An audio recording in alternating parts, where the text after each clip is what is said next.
زندانیانو ځانونه زر زر بربنډ کړل. هر څومره چې د دوی د پای ته نږدې کېدو د هغوی عصبي وضعیت به ګډوډېده. په لړزان د لاسونو یې د بوټانو مزي پرانیستل او له ویرې به یې لاسونه د زیر پیرانۍ په لستوڼو کې بند او زورونه به یې ورسره وهل. وروسته مې د مترو کې غږ واورېد. دا مترو کې چرمي وې او د زندانیانو پر لوڅو بدنونو به چلیدلې. وروسته یې موږ د یوې ګلې په شان د بلې کوټې په لور روان کړو چې هلته مو د بدن ویښتان خریل کېدل. نه یوازې چې زموږ سرونه راوخریل بلکې د بدن پر هیڅ ځای مو یې تار ویښته پرې نه ښود. د حمام کولو وار راورسېد. دلته یو ځل بیا په کتار کې ودرول شو. موږ په ډېرې سختۍ یو بل په ذهن کې راوړلی او پیژندلی شوی، خو اوس ځینو زندانیانو په ډېرې ارامۍ سره پر خپلو بدنونو د واقعي اوبو راتویېدل لمس کړل. هغه مهال چې نوبت ته په تمه وو متوجه شوم چې یوازې خپل بربنډ تن راپاتې دی او نور هیڅ نه لرو. موږ خپل هر څه له لاسه ورکړي وو، حتی د خپل بدن ډېر لنډ ویښته هم نه وه راپاتې. زموږ بربنډ وجودونه زموږ یوازینۍ دارایي وه. رښتیا موږ ته نور کوم داسې څه نه و راپاتې چې موږ له خپل تیر ژوندانه سره وتړي. سترګې یا عینکې او کمربند یوازیني څیزونه ول چې موږ ته راپاتې وه. بالاخره ما مې هغه خپل کمربند د یوې وچې ډوډۍ په بدل کې له لاسه ورکړ هغو کسانو چې نستوڼي یا شکمبند یې درلود. ډېر په ویره او هیجان کې و، ځکه د شپې مهال یو مسؤل زنداني چې زموږ د دې کوچني کور یا توقیف خونې مسؤل و د خپلو خبرو ترڅنګ موږ ته د ښه راغلاست ووایه او په خپل شرافت یې قسم یاد کړ چې که کوم کس په خپل نستوڼي کې پیسې یا قیمتي ډبره پټه کړې وي په خپلو لاسونو به یې په دار وځړوي. وروسته یې په ډېر غرور سره زیاته کړه چې د زندان قوانین د دې زندان د یو استوګن او اوسېدونکي په توګه نوموړي ته دغه حق ورکوي. خپله په زندان کې د بوټانو درلودل یوه مهمه مسله وه. که څه هم موږ باید پر خپلو بوټانو پام ساتلی وای، بیا هم هغه کسان چې نسبتاً ښه بوټان یې درلودل اړ کېدل چې هغه د زندان مسؤلینو ته ورکړي او په بدل کې به یې ډېر خراب بوټان چې په پښو کې به یې هم جوړ نه راتلل ترلاسه کول. هغه زندانیان چې له واقعي ستونزو سره مخ ول د زندان د مسؤلینو زړه سوانده خبرې یې ومنلې او له تلې لږ څخه پورته یې د خپلو موضوع تنې پرې کړې او د دې لپاره چې پرې شوي ځای یې معلوم نه شي ښه ډېر صابون یې پرې وموښه، داسې لکه چې د اس اس افسرانو هم غوښتل چې همداسې وشي. هغه کسان چې دغه جرم یې کړی و، یعنې د خپلو موضوع تنې یې پرې کړې وي، د څنګ کوټې ته یې یوړل او موږ تر ډېره د متروکو او د هغوی د زاریو غږونه اورېدل. دا ځل شکنجې ډېرې اوږدې شوې. وینې چې زموږ بې ځایه او بې بنسټه خیالونه یو په بل پسې همداسې په اوبو لاهو کېدل او له هغه وروسته په غیر منتظره توګه خوش طبیعته کېدلو. موږ خو پوهېدو چې له ریشخند ژوند او بربنډ بدن پرته مو نور داسې څه نه درلودل چې له لاسه یې ورکړو. پر راپیدا کړي شوخ طبعي سربیره یو بل احساس هم راکې پیدا شو، د کنجکاوۍ او دقت احساس. ما مخکې هم دغه ډول کنجکاوۍ د ځینو ځانګړو او استثنایي موقعیتونو پر وړاندې د یو اساسي غبرګون په توګه تجربه کړی وې. هغه مهال چې یو ځل د غرختنې په یوه پیښه کې له خطر سره مخ شوم، نو په هغه بحراني شیبه کې مې یوازې یو احساس درلود، هغه هم کنجکاوي. دا کنجکاوي په دې اړه وه چې آیا روغ به پاتې شم او که له ماتو هډوکو او ټپي بدن سره به کور ته ستون شم. دغه ترخه کنجکاوي په آشوتیس کې هم حاکمه وه چې په یو ډول یې زموږ ذهن له شاوخوا چاپېریاله منحرفاوه. هغه چاپېریال چې موږ به په عیني توګه لیده او ورسره مخ کېدو. هغه مهال موږ دغه ذهني حالت د یوې وسیلې په توګه د ځان د ساتلو لپاره ځواکمناوه. موږ غوښتل پوه شو چې راتلونکې پیښه به څه وي. مثلا په پرانیسته فضا کې زموږ د درېدلو یا له حمام کولو وروسته به لوڅه تنه د مني د آخرو ورځو پر یخونکو درېدو پایله به څه وي. خو څو ورځې وروسته زموږ د کنجکاوۍ ځای ویرې ونیوه. له دې ویرې راپیدا شوه چې یخ نه و وهلي. تازه راغلي کسان به په ترتیب له دې ویرې سره مخ کېدل. په لومړي سر کې زموږ په منځ کې موجوده ډاکټرانو ویل ټول درسي کتابونه دروغ دي. په کتابونو کې لیکل شوي چې انسان له څه محدودو ساعتونو او وخت پرته نشي کولی چې بې خوبه پاتې شي. دا کاملا دروغ ده. زه په دې عقیده شوی وم چې ځینې ځانګړي کارونه نشم ترسره کولی. مثلا زه نشم کولی چې له دغه یا هغه پرته ویده شم، یا نشم کولی چې له دغه یا هغه سره ژوند وکړم. لومړۍ شپه چې په آشوتیس کې و د کتار هوار شویو بسترو له منځه پر یوه بستر ویده شوم. په هر کتار کې چې ترمنځ یې 2 تر 2.5 متره واټن و، 9 کسان پر تخته یې ځمکه څملاستو. هرو 9 کسانو ته یو یو پټو ورکړل شوی و. پاتې دې نه وي چې ټول باید د یو بل ترڅنګ او نږدې پرېوتي وای. د همدې کم ځای له امله پر یو بل پورې نښتي ویدېدو چې په دې ترتیب د یخنۍ له شره هم یو څه په امان شو. سره له دې چې د خوب کوټې ته د بوټانو وړل منع و، خو ځینو زندانیانو به له ځان سره وړل او هلته به یې د بالغ په توګه ترې کار اخیست. په داسې حال کې چې ښې ډېرې خټې او خاورې به یې هم نیولې وې، خو که به چا له ځان سره خپلې موزې او بوټان نه وای راوړي، مجبوره و چې خپل لاس تر لاس لاندې کېږدي او پرې ویده شي. له دې ټولو دردناکو شرایطو سره سره به موږ بیا هم خوب لرلو، ویده کېدو به او د څو ساعتونو لپاره به د بېهوښۍ دنیا ته تلو. له درد و رنځ سره به مو خدای پاماني کوله. بده به نه وي چې د سختیو او ستونزو پر وړاندې د خپل ځان د کلکوالي په اړه یو څو خبرې در سره شریکې کړم.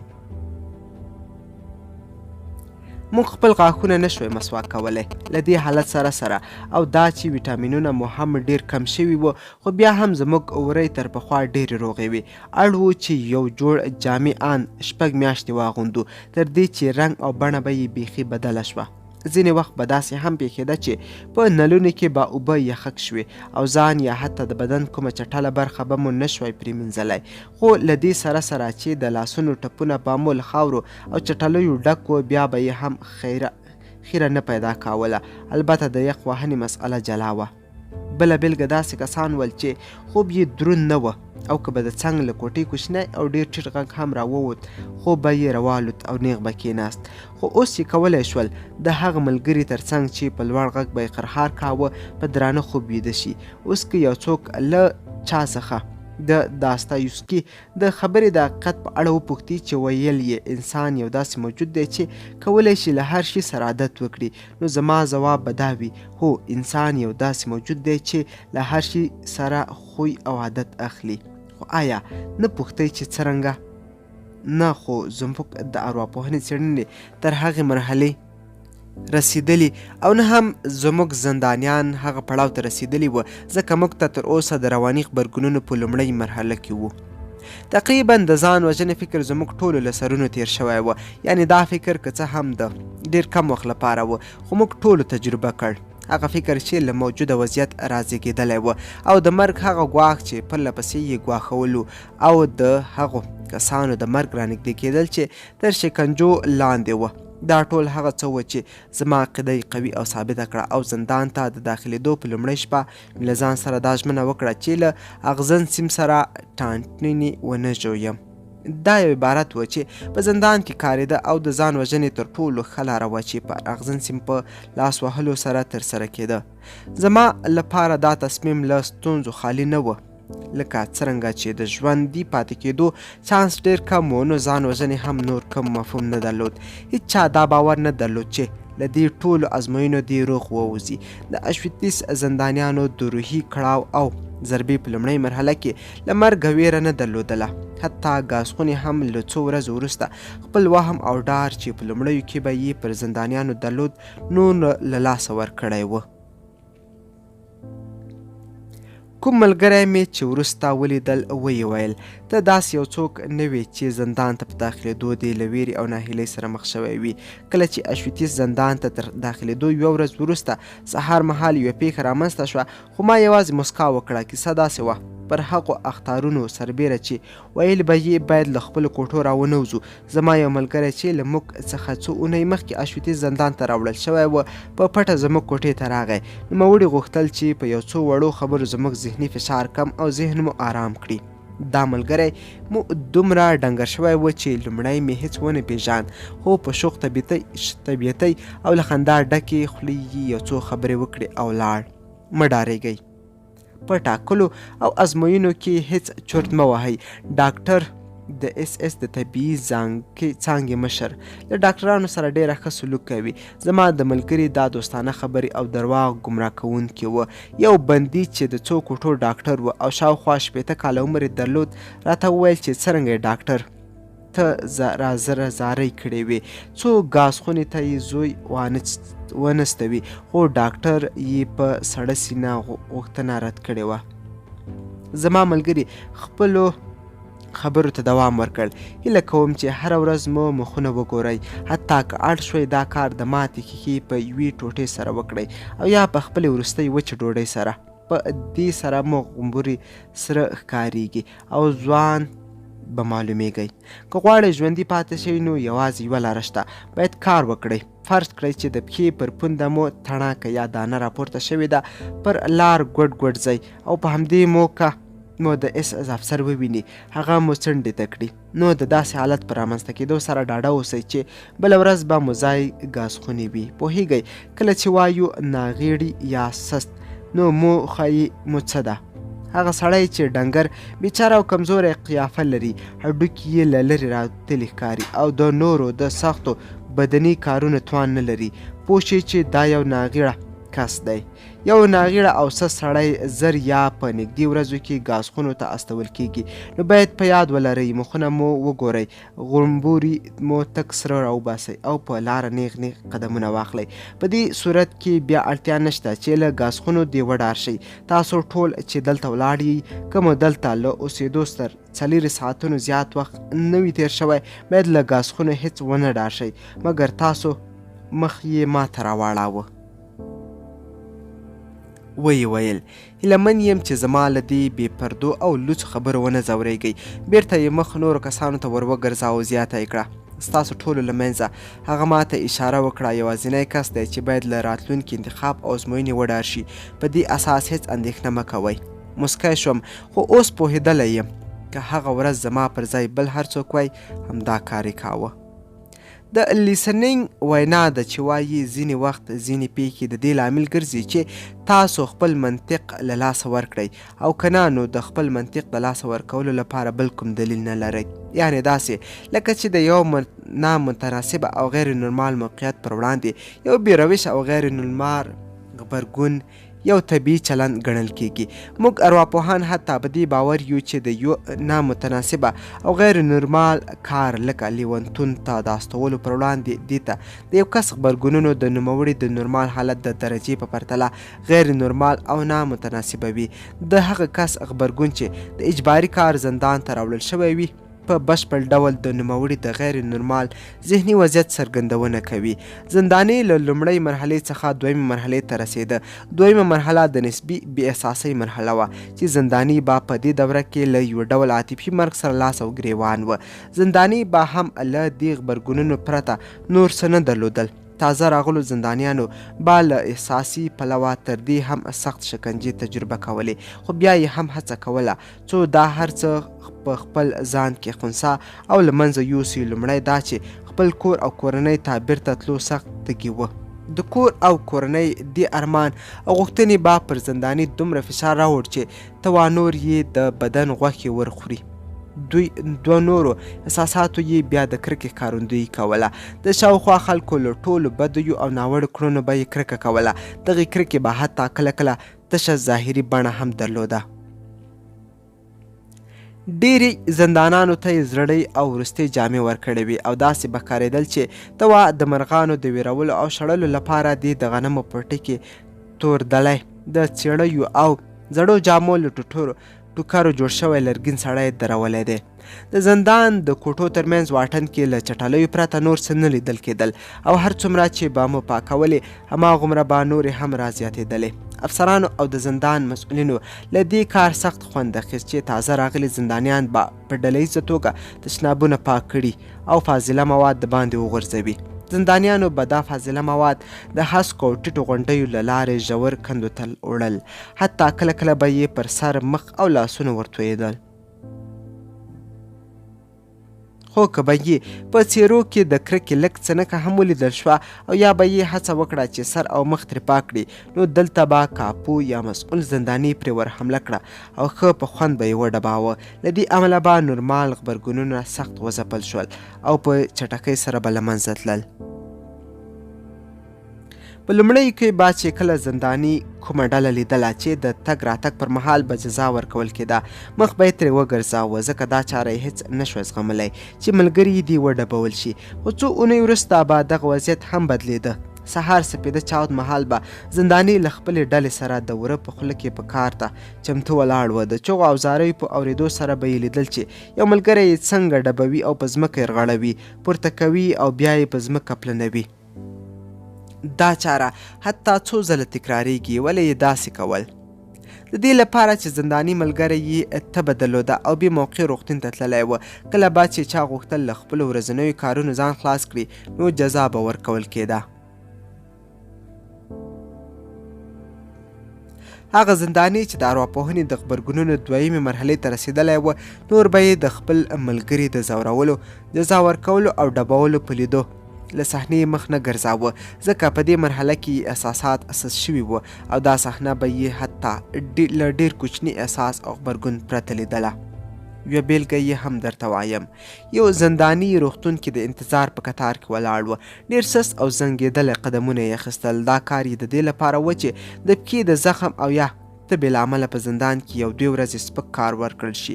یو 12 کلن هلک یې ولید چې روغتون ته یې راوړ. هغه هلک یې مجبور کړی و چې په ساعتونو په واوره کې ودرېږي او یا له دې امله چې په زندان کې یې د پښو په اندازه بوټان نه وه، په آزاد او یخ فضا کې په لوڅو پښو بیګار وکړي.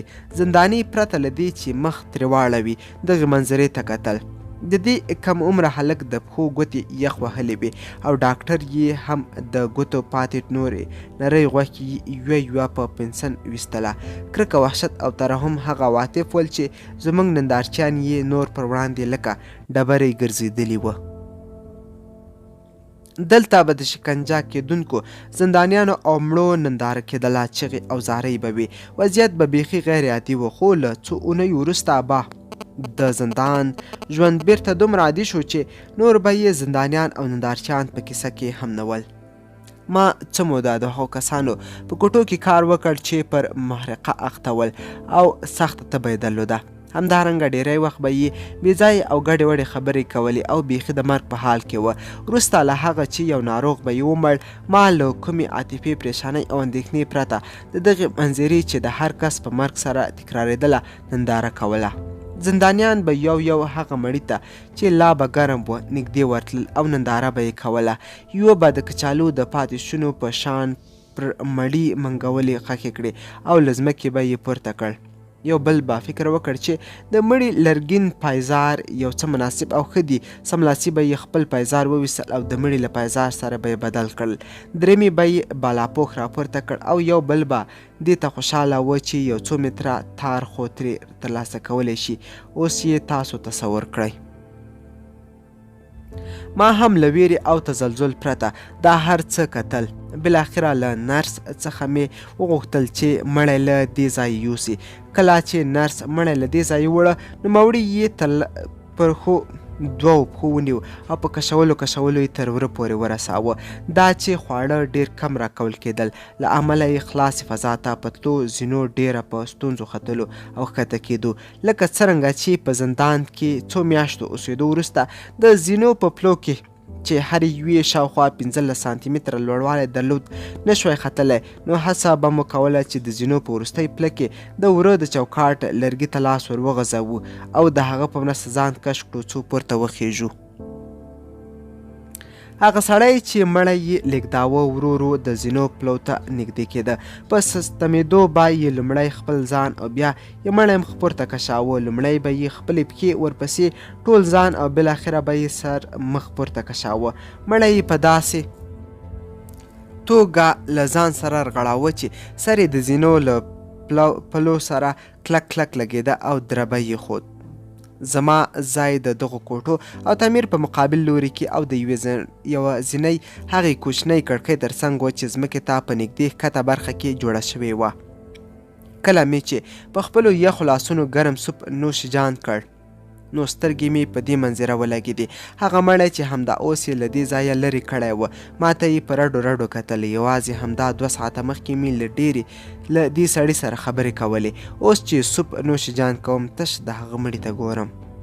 که زما عاطفګۍ زما د حرفې له اړخه زه حیرت او احتیاط ته نه وای اړ کړی. ښایي اوس به مې دا پیښه هېڅ په یاد نه وای، ځکه په ما کې یو ډېر کوچنی احساس هم نه راپارېده. د عواطفو سستوالی، بې تفاوتي او همدارنګه هغه احساس چې انسان نور هېڅ شي ته پکې اهمیت نه ورکړي، هغه نښې نښانې وې چې د زندانیانو د ارواپوهنې د غبرګونونو په دویمه مرحله کې راڅرګندېدلې او بالاخره زنداني د نورو زندانیانو د شکنجو او زورونو پر وړاندې بې تفاوته ګرځولي. همدا بې تفاوتي وه چې زنداني به ډېر ژر تر خپل ځان چرچاپېره تارونه تاو کړل. هر حرکت د وهلو، ډبولو او شکنجو لامل کېده او ځینې وخت به مو حتی بې دلیله وهل، ډبول خوړل.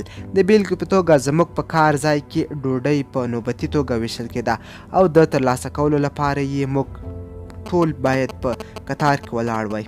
یو ځل زما تر شا یو زنداني لږ څه له کتاره وتلی و چې توازن له همغږۍ دا ګډوډي د اس پر افسرانو سختو بده لګېده.